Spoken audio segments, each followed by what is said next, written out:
Alhamdulillahirrabbilalamin. Wassalatu wassalamu ala asrafil anbiya wal mursalin wa ala alihi wa sahbihi ajmain amma ba'du.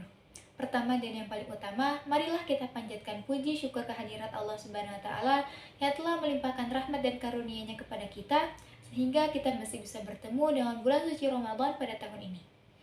Salawat serta salam tidak lupa juga kita curahkan kepada junjungan Nabi besar Muhammad SAW, kepada para keluarga, para sahabatnya, dan kita selaku umatnya di yaumil kiamah kelak. Amin amin ya rabbal alamin.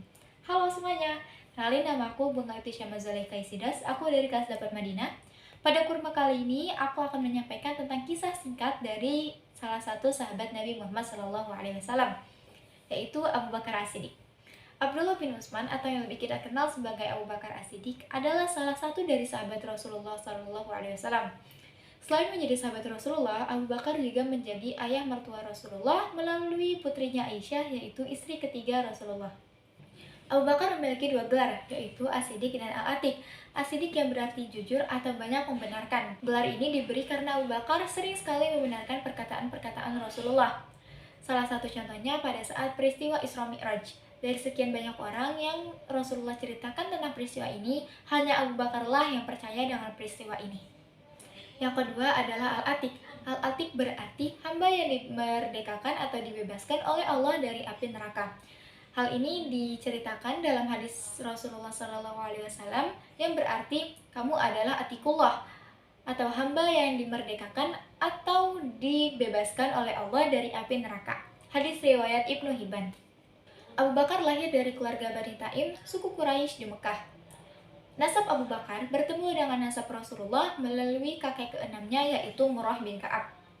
Abu Bakar adalah salah satu dari as-sabiqun al-awwalun atau golongan pertama yang memeluk agama Islam. Peran Abu Bakar dalam penyebaran agama Islam sangat penting. Ia menjadi seorang pendakwah yang gigih sehingga dapat meyakinkan para tokoh-tokoh penting untuk memeluk agama Islam. Di antaranya ada Utsman bin Affan, Zubair bin Awam, Thalhah bin Ubaidillah, dan Sa'ad bin Abi Waqqas. Tapi selain empat itu masih banyak juga yang lainnya. Oleh karena itu, Abu Bakar menjadi penasihat terdekatnya Nabi Muhammad SAW. Sayangnya, istrinya yang bernama Qutailah binti Abdul Uzza enggan menerima agama Islam, sehingga Abu Bakar pun menceraikannya. Tetapi istrinya yang lain, yaitu Ummu Ruman, bersedia menjadi seorang muslimah. Semasa Rasulullah sakit, Rasulullah menunjuk Abu Bakar untuk menggantikannya menjadi imam sholat berjamaah di masjid. Penunjukan ini menunjukkan betapa dekat dan betapa percayanya Rasulullah terhadap Abu Bakar. Dan setelah Rasulullah wafat, terjadi musyawarah di antara pemuka kaum Muhajirin dan kaum Ansor. Musyawarah ini bertujuan untuk menunjuk siapakah yang akan menjadi pemimpin umat Islam menggantikan Rasulullah. Dan hasilnya Abu Bakarlah yang terpilih untuk menjadi pemimpin umat Islam setelah Rasulullah. Semasa Abu Bakar menjabat sebagai pemimpin umat Islam atau yang lebih kita kenal sebagai khalifah, banyak sekali konflik-konflik yang terjadi. Salah satu konflik besarnya adalah perang Yamamah yang melibatkan pasukan Musailamah, seorang nabi palsu, dan pasukan muslimin. Pertempuran ini berdampak sangat tragis, tetapi hasilnya kaum musliminlah yang memenangkan pertempuran tersebut. Salah satu langkah penting yang diambil Abu Bakar selama masa kekhalifahannya adalah membukukan mushaf Al-Quran. Hal ini terjadi karena usulan dari Umar bin Khattab untuk merekam Al-Quran dalam bentuk tulisan. Awalnya Abu Bakar ragu, namun setelah dijelaskan oleh Umar bin Khattab, akhirnya Abu Bakar pun setuju dan menunjuk Zaid bin Tsabit untuk memimpin kegiatan tersebut. Tapi nggak hanya itu, masih ada kegiatan-kegiatan lain yang dilakukan Abu Bakar selama masa kekhalifahannya. Di antara lain ada memerangi nabi-nabi palsu, memerangi orang-orang yang enggan membayar zakat, dan memerangi orang-orang yang murtad. Sayangnya pada usianya yang ke-63 tahun, Abu Bakar wafat karena sakit yang dideritanya selama 15 hari.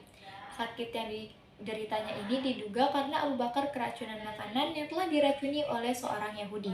Wafat Abu Bakar pun menandai akhir dari kepemimpinannya sebagai khalifah pertama umat Islam. Tetapi warisannya dalam menyebarkan dan mempertahankan agama Islam tetap abadi dalam sejarah umat Islam. Itu dia kisah singkat dari seorang Abu Bakar As-Siddiq. Semoga kita bisa meneladani sifat-sifatnya. Amin amin ya rabbal alamin. Sekian dari aku, terima kasih yang sudah mendengarkan. Wassalamualaikum warahmatullahi wabarakatuh.